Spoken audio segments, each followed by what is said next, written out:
50대 한국 남성, 중국 노처녀 마을에서 33명의 여성에게 둘러싸이다. 매일 밤 벌어지는 충격적인 일들. 과연 이 남자에겐 무슨 일이 있었던 걸까? 믿을 수 없는 이야기가 지금 시작됩니다. 이야기를 시작하기 전 구독과 좋아요 부탁드립니다.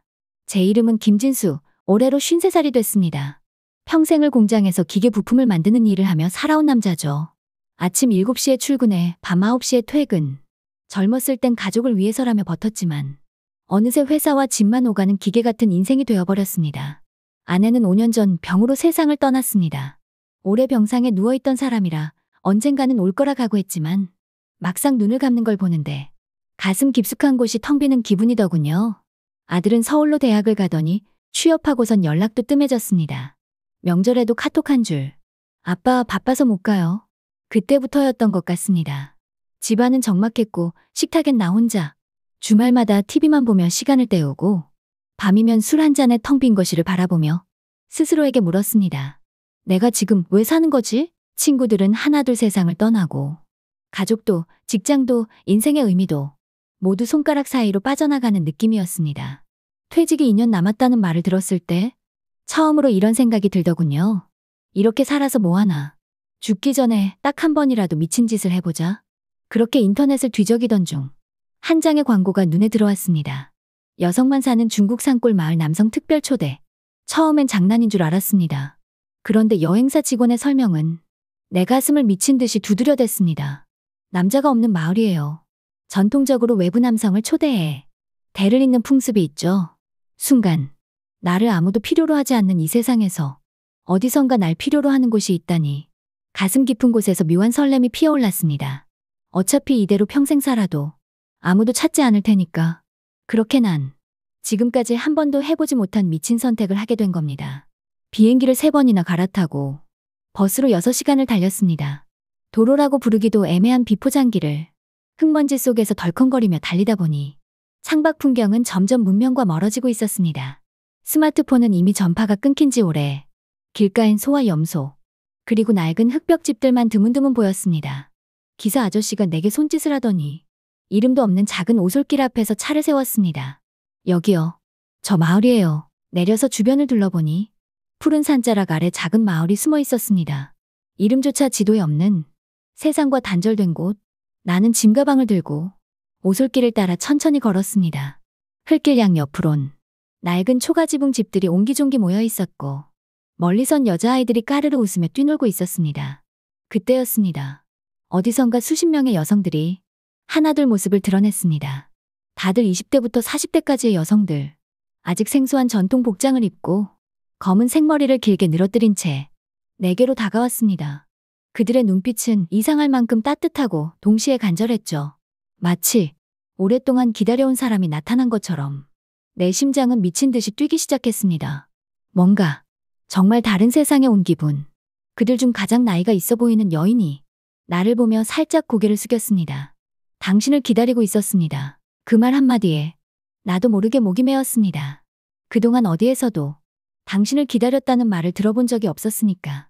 그리고 그 순간 32명의 여성들이 나를 둥글게 둘러싸며 천천히 마을 안으로 걸어가기 시작했습니다. 마치 무슨 의식이라도 치르듯 나는 한 발 한 발 이국적인 흙길을 따라 그들의 뒤를 따랐습니다. 머릿속엔 온갖 생각이 뒤섞였죠. 대체 이곳에서 나에게 어떤 일이 벌어질까? 해가 산 너머로 지고 마을엔 어둠이 깔렸습니다.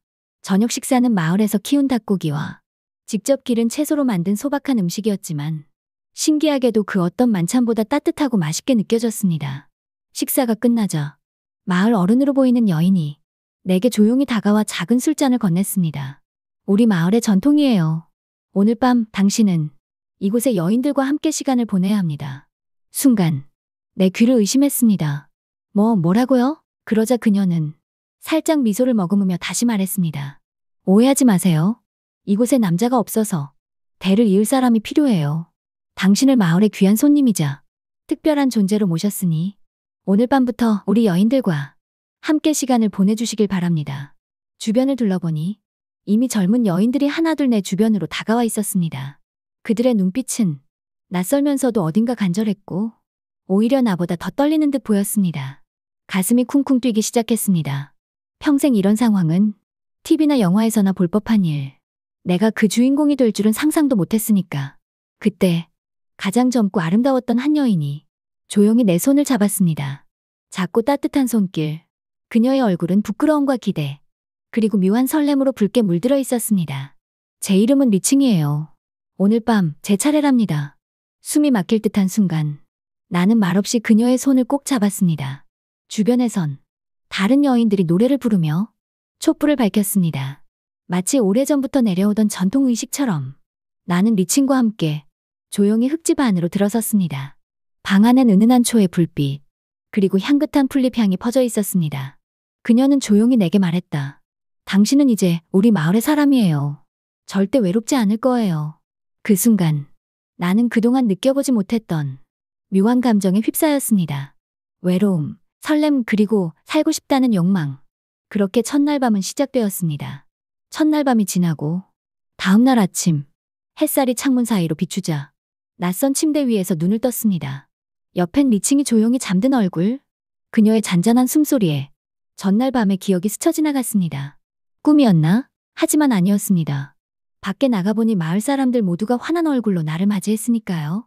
아침 식사를 마치자 마을의 어른이 다시 내게 다가왔습니다. 오늘 밤도 우리 마을의 전통 의식이 이어집니다. 그때부터였습니다.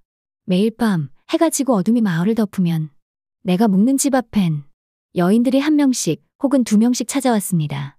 손엔 작은 술병과 마을에서 직접 따온 꽃잎이 담긴 그릇. 그들은 매일 작은 촛불을 밝히고 노래를 부르며 내게 술을 따르고 작은 꽃잎을 몸 위에 흩뿌렸습니다. 향긋한 풀냄새와 촛불의 흔들림, 그리고 그들의 간절하고 따뜻한 눈빛. 의식은 매일 밤 다른 여인이 돌아가며 이어졌습니다. 20대의 순수한 아가씨부터 30대, 40대의 깊은 눈빛을 가진 여인까지. 그들은 내게 우린 당신을 위해 존재해요 라는 말과 함께 밤마다 마을의 오래된 전통을 지켰습니다. 특이한 건 절대 강요하지 않았다는 점. 오히려 그들의 간절함과 따뜻한 손길이 내 마음을 점점 사로잡았죠. 점점 나는 이 마을의 남자가 되어가는 느낌. 첫날 밤엔 리칭, 다음날엔 샤오란, 그 다음엔 미메이. 매일 밤 다른 여인들이 돌아가며 찾아왔고 어느 날은 두 명이 함께 의식을 치르기도 했습니다. 술기운과 촛불, 그리고 그들의 노랫소리. 의식이 절정을 달할 때면 마치 시간도 공간도 이 세상의 현실도 모두 사라지는 듯한 기분에 휩싸였습니다. 그 누구도 내게 그런 관심과 애정을 준 적이 없었기에 이곳에선 내가 정말 귀중한 존재였죠. 그렇게 하루, 이틀, 어느새 열흘째 매일 밤 의식은 이어졌고 나는 점점 이 마을의 남자로 자리 잡아갔습니다. 하지만 그때까지만 해도 난 몰랐습니다. 이 마을엔 상상도 못할 비밀이 숨겨져 있다는 사실을. 그렇게 열흘째 밤, 나는 어느덧 이 마을의 남자로 살아가고 있었습니다. 매일 밤 이어지는 의식, 그리고 점점 내게 마음을 열어가는 여인들. 그 중에서도 유독 내 마음을 끄는 여인이 있었습니다. 리칭.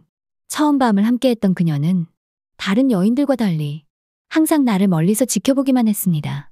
다른 여인들이 노골적으로 내게 다가오는 동안 리칭은 언제나 조용히 미소 지으며 내 식사와 옷까지 작은 배려를 챙겨주었죠. 나는 점점 그녀의 따뜻한 눈빛과 마을의 풍경, 흙내음, 촛불이 흔들리는 어스름한 밤에 익숙해졌습니다. 그리고 어느 날 마을 어른이 내게 조용히 말했습니다. 이제 곧 진짜 의식의 날이 다가옵니다. 그때까진 누구도 떠나선 안 됩니다. 그 말이 이상하게 가슴에 걸렸습니다. 진짜 의식? 매일 밤 이어지던 것들도 엄청난데 과연 그보다 더 특별한 의식이 뭘까? 그날 밤도 어김없이 여인들이 찾아왔습니다. 하지만 나는 처음으로 리칭의 집으로 걸음을 옮겼습니다. 초라한 흙벽집 앞에서 조용히 문을 두드렸죠. 나 리칭, 내가 보고 싶었어. 문이 열리고 리칭은 놀란 얼굴로 날 쳐다봤습니다. 그녀는 잠시 망설이다가 작게 한숨을 내쉬며 내게 속삭였습니다. 당신은 몰라요. 이 마을의 진짜 비밀을. 그 순간 내 심장은 미친 듯 뛰기 시작했습니다. 비밀? 그게 뭐야? 리칭은 슬픈 눈빛으로 내 손을 잡고 자신의 집 뒤편으로 나를 데려갔습니다. 작은 동굴 입구. 그곳엔 고대 토템과 의식을 치르던 것과 닮은 조각상들이 가득했고 벽엔 이 마을에 찾아온 남자들의 이름이 적혀 있었습니다. 그리고 가장 마지막엔 내 이름. 순간 등줄기에 식은땀이 흘렀습니다. 이곳은 남자가 태어나지 않는 마을이에요. 리칭의 말에 머리가 띵해졌습니다. 그녀는 말을 이어갔죠. 남자아이는 태어나자마자 죽거나 바깥 세상으로 보내졌어요.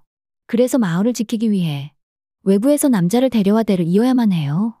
그런데 그 남자들은 진짜 의식의 밤 이후 다시는 마을을 떠나지 못해요. 소름이 돋았습니다. 그 말인즉슨 나 역시 곧 이 마을에 영원히 남아야 한다는 것. 그녀는 간절하게 내 손을 잡고 말했습니다. 당신만은 여기서 빠져나가요.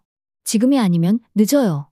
그 순간 복잡한 감정이 몰려왔습니다. 리칭에 대한 애틋함, 마을의 평화로웠던 시간, 그리고 그동안 몰랐던 숨겨진 공포. 나는 마음 깊은 곳에서 처음으로 리칭을 여자로서가 아니라 내 유일한 사람으로 느꼈습니다. 내가 좋아. 이 마을을 떠나든 남든 너랑 함께 있고 싶어.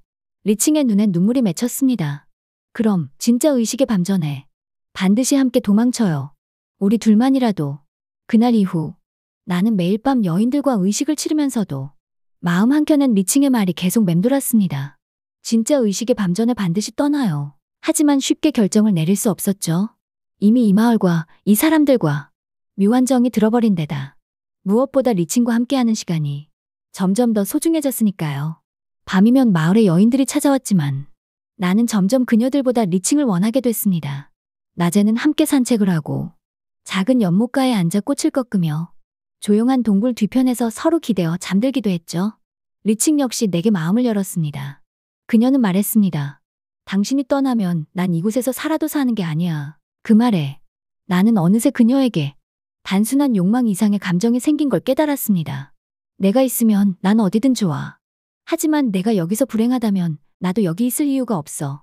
그렇게 우리 둘만의 약속이 만들어졌습니다. 진짜 의식의 밤 전날 밤, 마을의 경비가 풀릴 때 둘이 함께 동굴 뒷길로 빠져나가기로. 드디어 진짜 의식의 밤이 다가왔습니다. 마을은 평소와 달랐습니다. 수백 개의 촛불이 길을 따라 켜졌고 마을 어른들과 여인들은 이상하리만큼 침묵 속에서 의식을 준비하고 있었습니다. 커다란 불꽃과 신비한 문양이 새겨진 제단. 그 앞엔 수십 명의 여인들이 하얀 천을 두른 채 순서대로 서 있었죠. 그리고 그 중앙엔 나는 이미 무겁게 졸음이 쏟아지는 술을 마신 상태. 머리가 아득했고 몸이 뜨겁게 달아올랐습니다. 마을 어른은 낡은 두루마리를 펼치며 이렇게 말했습니다. 오늘 밤 이 남자는 우리 마을의 수호자이자 새로운 씨앗이 될 것이다. 사람들의 얼굴엔 이상하게 흐릿한 미소. 여인들은 하나둘 의식을 위해 제단 주변을 돌며 이상한 노래를 불렀습니다. 그때 어둠 속에서 리칭의 얼굴이 보였습니다. 그녀는 손에 작은 단검과 천 조각을 들고 조용히 내게 신호를 보냈습니다. 지금이야. 그 찰나 나는 마음속에서 수많은 감정과 기억이 스쳐 지나갔습니다. 매일 밤의 의식, 여인들의 손길, 리칭과 나눴던 따뜻한 눈빛, 그리고 그녀의 진짜 비밀. 여기서 끝내야 해. 나는 남은 의지로 몸을 일으켜 제단 뒤편으로 몸을 숨겼습니다. 여인들의 노랫소리와 촛불이 어지럽게 흔들리는 틈. 그녀가 속삭였습니다. 지금 아니면 못 빠져나가. 나만 믿어. 우리는 경비의 눈을 피해 동굴 뒷길로 미친 듯 달렸습니다. 풀숲을 헤치며 서로의 손을 꼭 잡은 채 숨이 턱까지 차오를 때까지 달렸죠. 뒤에서 들려오는 마을 사람들의 발소리, 그리고 의식 노랫소리. 그 순간 리칭이 말했습니다. 저 언덕만 넘으면 다시는 이 마을로 돌아오지 않아도 돼. 나는 그녀의 손을 꼭 잡고 마지막 힘을 끌어내 언덕을 넘어섰습니다. 그 너머엔 희미하게 바깥 세상의 불빛. 드디어 우린 살아남았다는 걸 직감했죠. 리칭은 그 자리에 주저앉아 조용히 내 품에 안겼습니다. 사실 나도 바깥 세상에서 온 사람이야. 나는 놀라 그녀의 얼굴을 바라봤습니다. 예전에 여기에 붙잡혀온 남자의 딸이었어. 그래서 나는 여긴 평생 감옥 같은 곳이었어. 그녀의 고백에 나는 처음으로 리칭이 왜 그렇게 날 도우려 했는지 진심으로 이해할 수 있었습니다. 두 사람의 눈빛이 마주쳤고 서로의 상처와 고독, 그리고 숨겨왔던 감정이 말없이 이어졌죠. 나는 조용히 리칭의 손을 잡고 말했습니다. 앞으로 어디로 가든 이제 너랑 같이 가. 그녀의 눈에 눈물이 맺혔고 서로를 꼭 껴안은 채 우리는 길고 어두운 마을의 악몽에서 마침내 벗어났습니다. 그렇게 두 사람은 마침내 어둠의 마을을 벗어나 서로의 상처를 보듬으며 세상 어딘가 조용한 작은 마을에서 새로운 삶을 시작했습니다.